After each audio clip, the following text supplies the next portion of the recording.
cousin et deux autres personnes. C'est dans le programme que nous avons. Donc on ne va pas trop tarder. Mes amis journalistes, il y a un message important pour vous. Le message, nous allons cadrer notre questionnaire concernant la conférence surtout la qualification et la vision future. La vision future des autorités footballistiques qui mènent les Sri-Lankans, les poissonneries, vers un niveau très haut, comme a dit Comore Télécom, qui veulent amener le Comorien à un niveau très haut concernant l'expérience du numérique, si je ne me trompe pas. Donc voilà la vision. Toutes vos questions vont tourner sur la qualification de cela à laquelle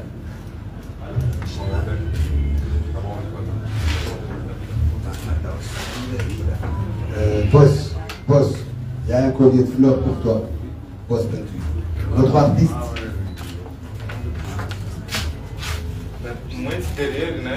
Non, c'est lui, l'artiste aime toujours être derrière. Je ne sais pas pourquoi. Je ne sais pas. C'est physionomie artistique. J'arrive pas. Ça, c'est le fac. Donc, on va pas tarder. On va passer à l'étape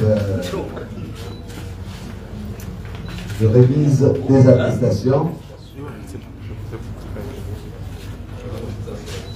Nos collègues du CT, on attend que vous. Nos collègues du CT, on attend que vous. Voilà.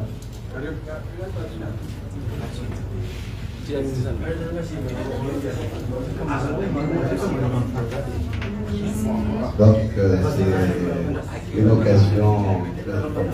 Monsieur le Président, Monsieur Sédali, félicitations, toute la population anjouanaise, des autres îles vous félicitent.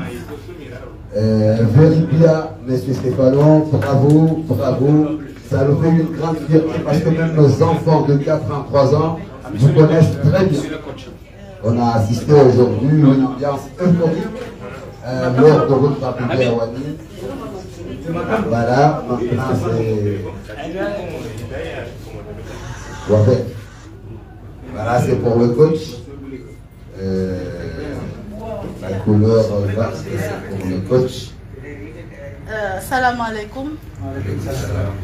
Nous sommes aujourd'hui fiers d'accueillir notre coach de l'équipe nationale et le président de l'équipe nationale, de la fédération de football et le coach de l'équipe nationale de football de Comores. Ici, nous, Comore Télécom, vous savez très bien que nous sommes les sponsors officiels de notre fédération de football. Aujourd'hui, nous sommes fiers par rapport à ce que nous avons vu à la télévision sur le football qui a été joué récemment. Aujourd'hui, nous sommes fiers, nous sommes fiers de vous remettre ce geste, ce symbole, pour vous exprimer nos émotions. Là, on a perdu même les mots, tellement on était fiers devant le match. On était fiers, donc là, j'ai perdu complètement les mots.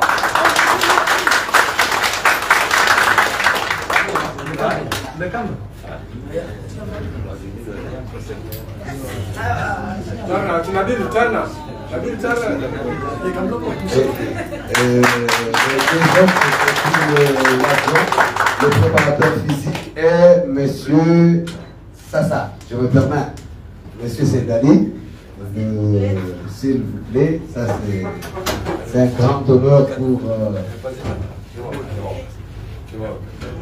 Hier.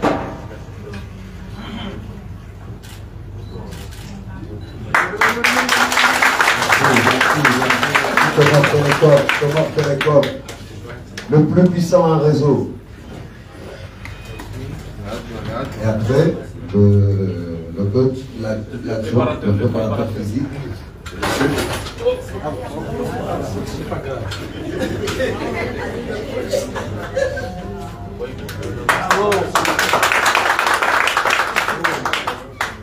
Ok, alors il y a deux attestations de mérite qui seront remises aux deux entraîneurs.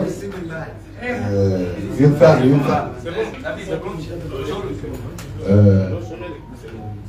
Voilà, c'est à monsieur la direction régionale de Comores Télécom d'Anjouan.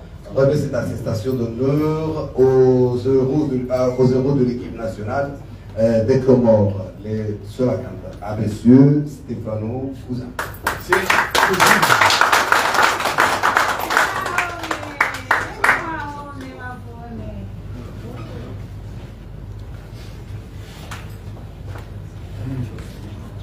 La direction régionale de Comores Télécom d'Anjouan remet une attestation d'honneur à l'adjoint héros de l'équipe nationale des Comores, monsieur Gianluca Sorini.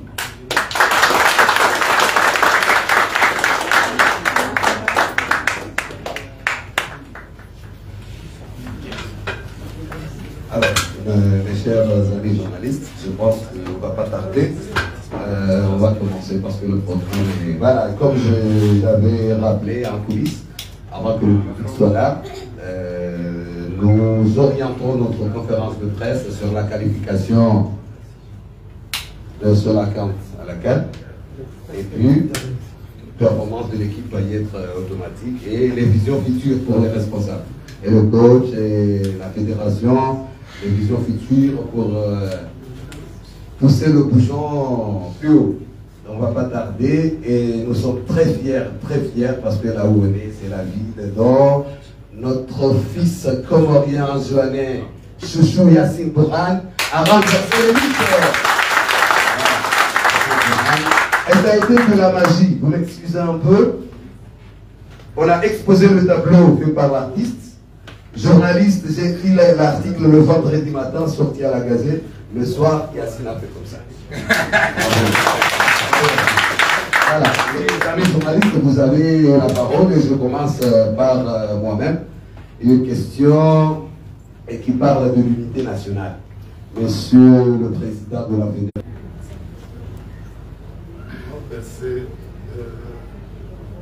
C'est bon ça. Le micro. C'est bon. Ouais, c'est bon.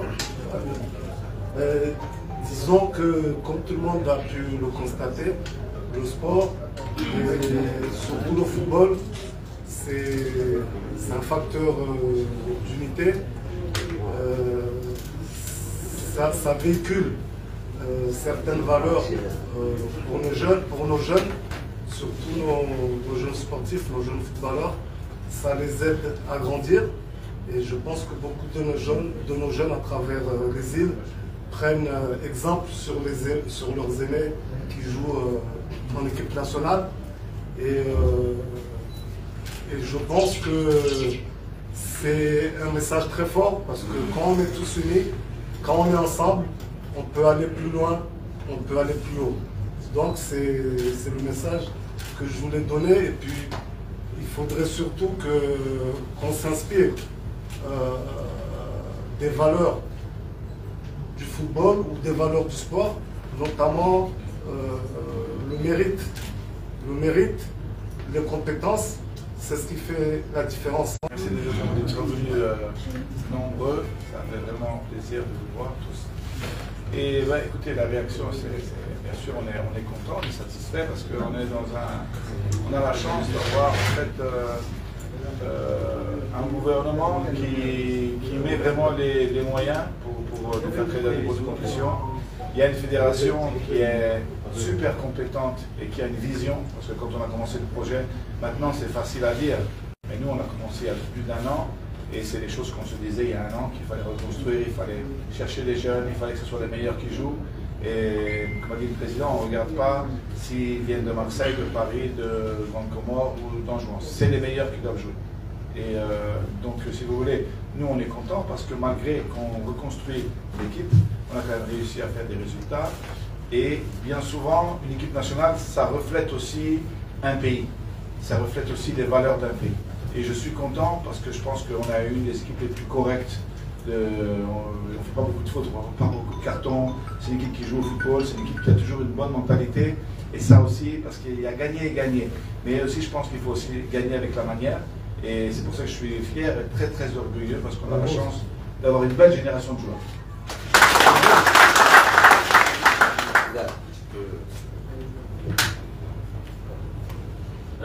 Monsieur le sélectionneur, les Anjouanais aimeraient que la sélection nationale vienne ici pour qu'ils puissent assister à des séances d'entraînement. Qu'avez-vous à dire?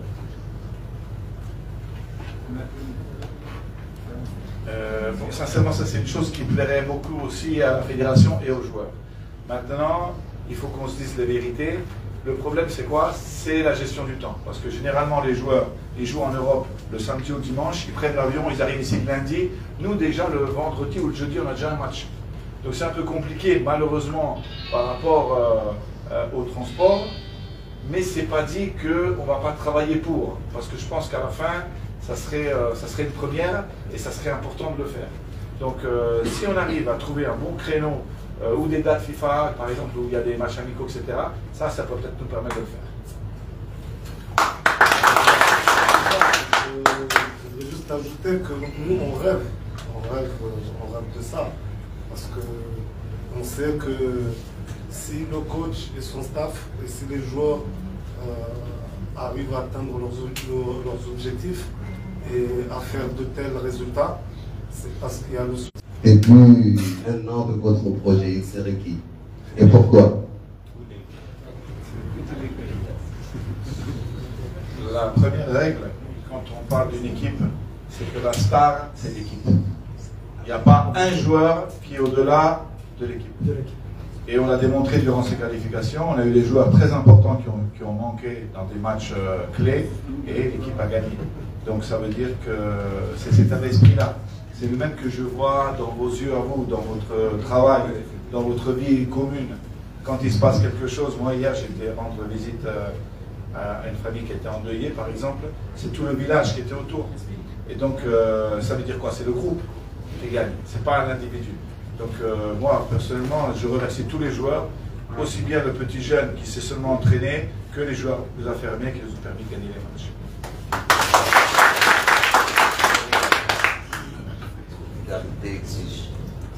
Monsieur Coach, on était allé loin en 2021 jusqu'à l'hôtel de finale. Est-ce que vous comptez nous amener loin par rapport à l'année normale?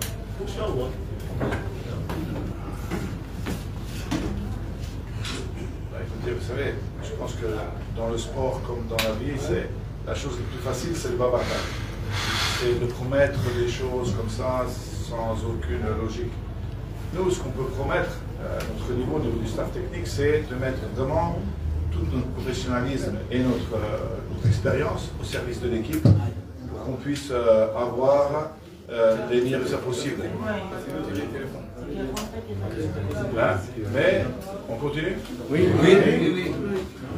Donc promettre qu'on va aller en huitième, au quart et tout, ça n'a aucun sens. Nous, ce qu'on peut promettre, c'est qu'on va tout faire pour nous mettre à nous dans les meilleures conditions d'affronter les matchs et de vous faire honneur.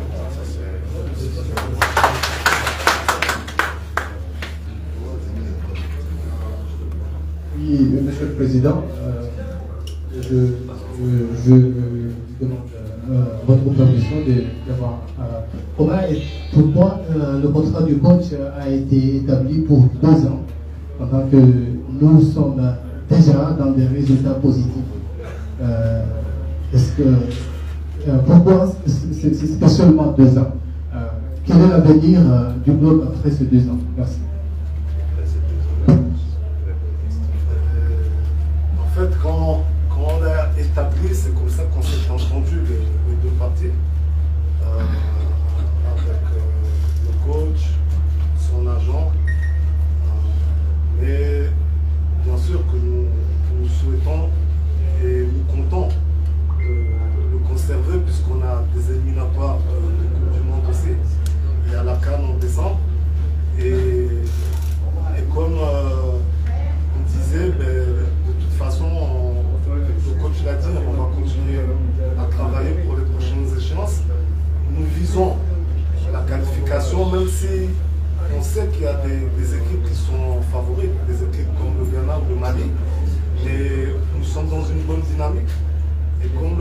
dit on ne va pas faire des promesses. Il a employé le mot du bavardage.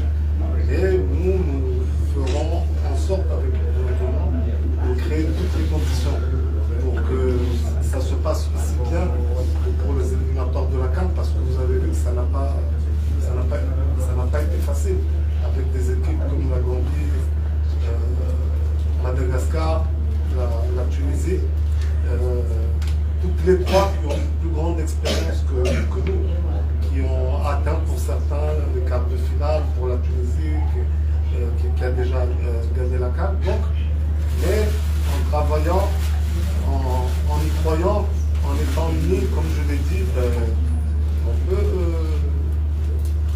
on peut atteindre nos objectifs. Et donc, voilà, avec le coach, il n'y a pas de problème. Quand je dis avec le coach, c'est avec tout le staff. On est en train de discuter. Et tout ce qui concerne son avenir avec l'équipe nationale, ou son contrat par exemple, on va officialiser tout ça quand on aura bouclé les discussions, parce que là, il y a la fédération et le coach, mais il y a aussi le gouvernement qui est impliqué dans ce processus, qui est fortement impliqué, puisque notamment le salaire du coach est assuré par le gouvernement congolais. Donc, mais il n'y a pas de problème à ce niveau-là. Il n'y a pas de problème à ce niveau-là. On compte le conserver parce qu'on a encore besoin de lui, ça tout le monde le sait. Tout doit, oui.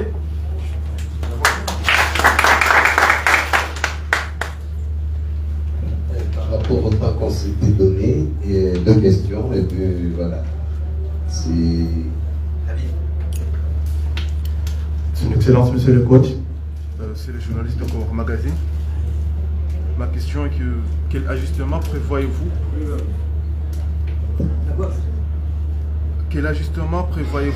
pour préparer l'équipe à affronter les meilleures nations africaines au Maroc?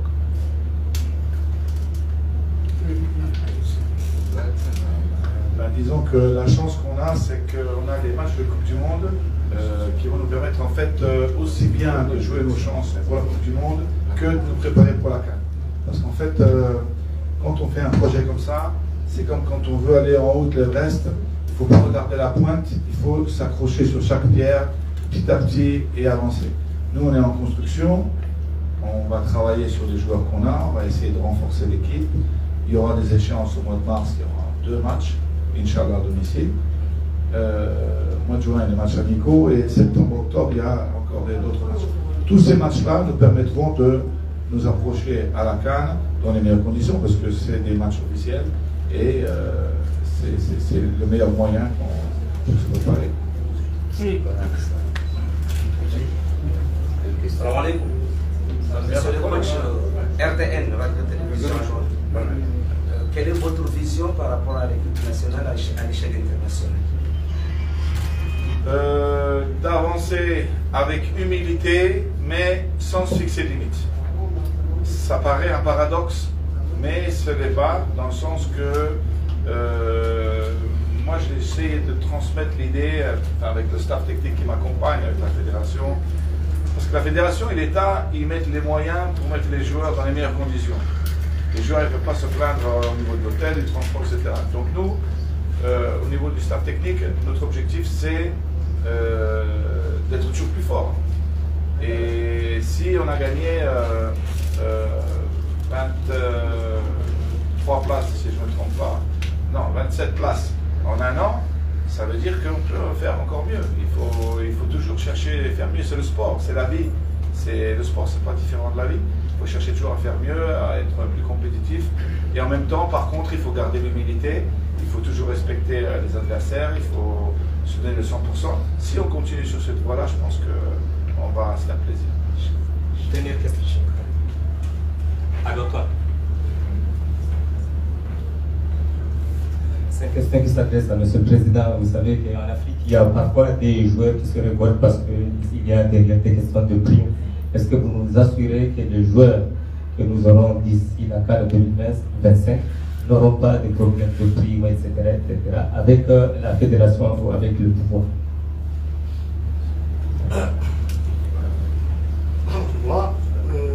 dire, c'est que, comme le coach l'a souligné, aussi bien le gouvernement que la fédération, nous faisons en sorte, en tout cas nous faisons de notre mieux pour que nos joueurs soient dans de meilleures conditions. Donc des questions de primes dans toutes les équipes nationales, il y a des primes.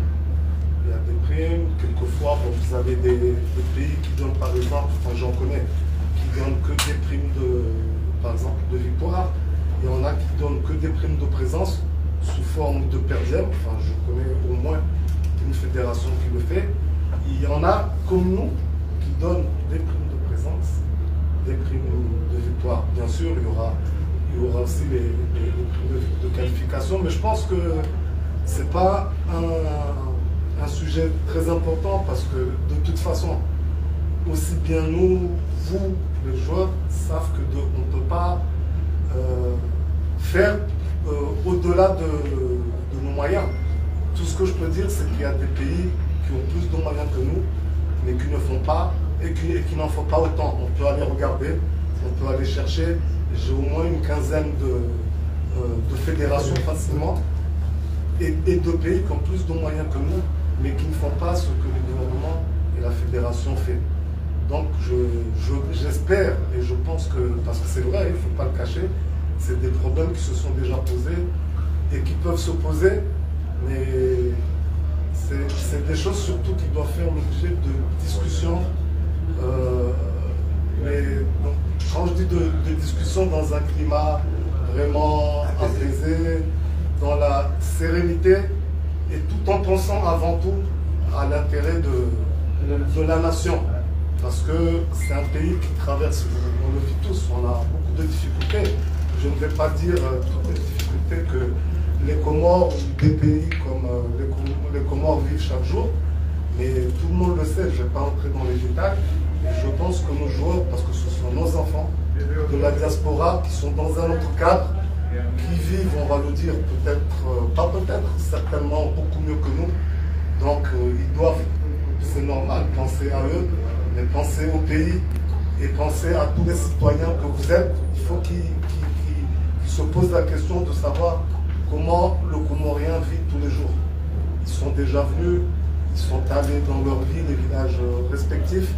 Comme on a dit, Inch'Allah, ils vont venir en juin, ils vont aller à Nouédi, comme je le disais tantôt, pourquoi pas Mayotte. Ils connaissent les réalités du pays. Donc je pense que c'est pas ça qui doit faire l'objet de problèmes. Pourquoi? Parce qu'ils nous apportent beaucoup. Ils nous apportent beaucoup. Vous êtes tous heureux. Après la qualification, ils nous donnent de la visibilité.